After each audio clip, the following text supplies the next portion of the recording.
Welcome back, guys. Sellers, if you guys are thinking about putting your home on the market, there are definitely things you want to consider fixing because it will definitely get flagged on the inspection report. I want to bring in a friend of mine, and you're so great, Jeff Owens with Preferred Real Estate Inspections. He's actually done this house. This is my listing. 5 things that we need to really consider fixing before we put our house on the market. Let's start with the AC. That gets flagged every time. Yeah, by default, AC comes up in just about all of our reports. We need AC in just about every situation we have. We come in and stress the AC out. We always find a cooling issue that always goes back most of the time through homeowner neglect, meaning they're not getting that annual or twice a year in service by a licensed HVAC contractor. So we always can tell the performance is always low in those environments, and it all relates back to the maintenance of it. So we always encourage somebody to say, you know, we really need to probably have a further evaluation by a licensed HVAC contractor. They come in and do a further evaluation of the unit. A few times a year, at least twice a year. Yep, exactly. And my clients always forget, and then it's too late, and they don't call somebody until there's a problem. Don't let that be you. Okay, and then the next one. So as far as the plumbing, we come into plumbing lot, we do the same thing. We stress the plumbing out, we stress to drain the fixtures. We're to try to determine if they're draining well, the supply, also if there's any leaks. Also, you have the older homes, you have galvanized piping. So a lot of the galvanized piping over time reduces performance of the pressure in the home, also create leaks. We look for leaks in the ceilings through that. So we're looking in the sinks, we're looking at the fixtures. We're looking sinks. Under the sinks, exactly, because there's a lot of personal items under the sinks, and a lot of times you don't know you have a leak until you get in and start pulling it out, and then you got cabinet damage, you got mold possibly, etc. And then also we're checking part of that plumbing is the water heater. So the water heater is obviously neglected, whether it be in the attic or garage.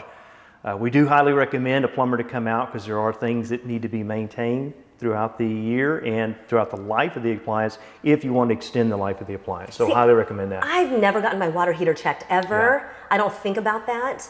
But a water heater can last you 15 years or longer if you maintain it. If you maintain it, exactly. Okay, so call a plumber once a year on that water heater. Yes, exactly. So then you get into the roofing of it. We always find roofing issues because we do get up on top of the roof. We do have special shoes we can walk up there, so we highly don't recommend the homeowner doing that. Find you a roofer that's dependable, reliable. Have them come out every year, especially after a windstorm event. And when you have a windstorm event, we find hail damage on certain sides of the roof. Missing shingles. They don't send painters up there to caulk. Find you a painter that's doing other things. Have them go up there, caulk around the pipe gaps, seal those, because those are water penetrations into the attic that you don't see that are long-term things but cause a lot of damage.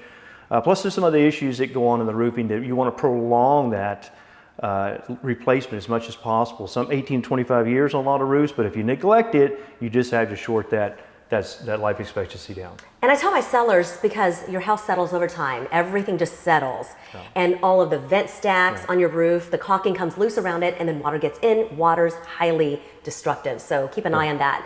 And then the last one. And then we have electrical. A lot of times we come through and we find a lot of what is called GFCIs. That's a little push button reset a lot of your bathrooms, garages, outside, etc. People don't know you're actually supposed to test those. For the manufacturer, it says you're supposed to test often. What that means is you want to actually let it go through the performance of disrupting power. So when we come through and check it, we find a lot of GFCIs that are failing when we check it just because it's not being tested and or updated or replaced. So you're not actually providing that safety feature like in the kitchen here where you have everything on the counter, fryers, coffee maker, etc. that could possibly create a short. That's what the GFCI is designed for. Also, you're next to water, that protection or safety event, as well as in bathrooms. That's what GFCI is for, to disconnect power. Check those, have an electrician come in and replace those periodically and or check them. And that's bathrooms, kitchens, garages, exterior, and things of that nature. So we do find out just about on every report. Yeah. 99.9% of all reports, GFCI is on there. Okay. So listen to Jeff. Sellers, listen to Jeff. Thank you so much, Jeff, with Preferred Real Estate Inspections. Always good to see you. Thank you.